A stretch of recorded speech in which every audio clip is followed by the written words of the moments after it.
एक पुरानी कहानी सुनाता हूं। दो उल्लू थे और आपस में बड़े अच्छे दोस्त थे।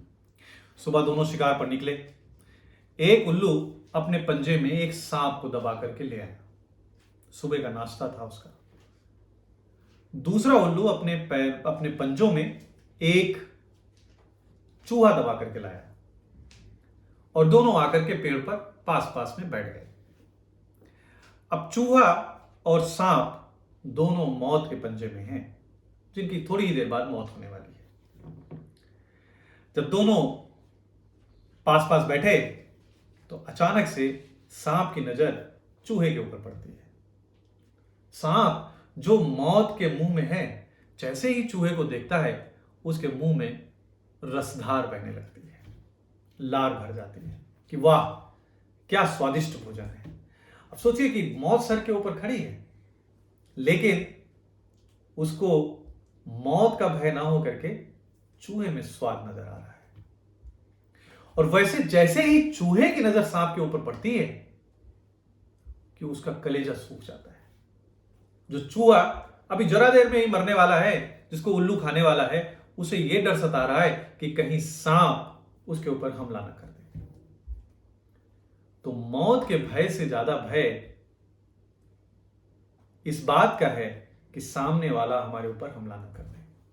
तो कई बार इसी तरीके से जीवन में हम मौत से अधिक भयभीत नहीं होते हैं, वो जो कि निश्चित है, जो कि एक दिन आनी ही है। और हम इस चीज को ध्यान में नहीं रखते कि यह जीवन जो नश्वर है, जो एक दिन समाप्त हो जाएगा। हम इसी जीवन में बहुत सारे ऐसे काम करते जाते हैं जो हमारे आने वाली, जो हमारे इस जीवन के अंतिम समय में भी हमें बहुत परेशानियां देके जाती है। अपने स्वाद पर, अपनी जीभ पर नियंत्रण नहीं रखते। संसार में लोगों के साथ मिलजुल करके परोपकार के काम नहीं करते। पूरे जीवन इसी तृष्णा में फंसे रहते हैं कि लाओ हम क्या नहीं इकट्ठा कर लें। हम खूब धन, रुपया, पैसा, प्रॉपर्टी, बैंक बैलेंस ये बनाने में लगे रह जाते हैं, जबकि ये कुछ भी हमारे साथ जाने वाला नहीं है।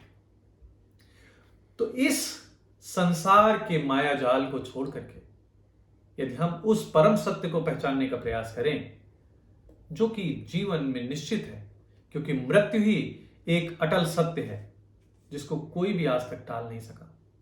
और कोई कितना भी बड़ा शक्ति संपन्न क्यों ना रहा हो, सम्राट क्यों ना रहा हो, महाशक्तिशाली क्यों ना रहा हो, चाहे वो भगवान राम रहे हों या भगवान कृष्ण रहे हों, सभी को एक न एक दिन इस मृत्यु लोक को छोड़कर जाना ही पड़ा है। तो इस संसार में यदि आप लोगों की भलाई के काम करते हैं, लोगों की सहायता करते हैं, दीन दुखियों की सेवा करते हैं, गरीब बेसहारा पशु पक्षियों को दाना देते हैं, खाना देते हैं, तो विश्वास मानिए कि आप मृत्यु से भयभीत नहीं होंगे। अपितु आप मृत्यु के बाद भी संसार में सदैव सम्माननीय रहेंगे और याद रखे जाएंगे। धन्यवाद।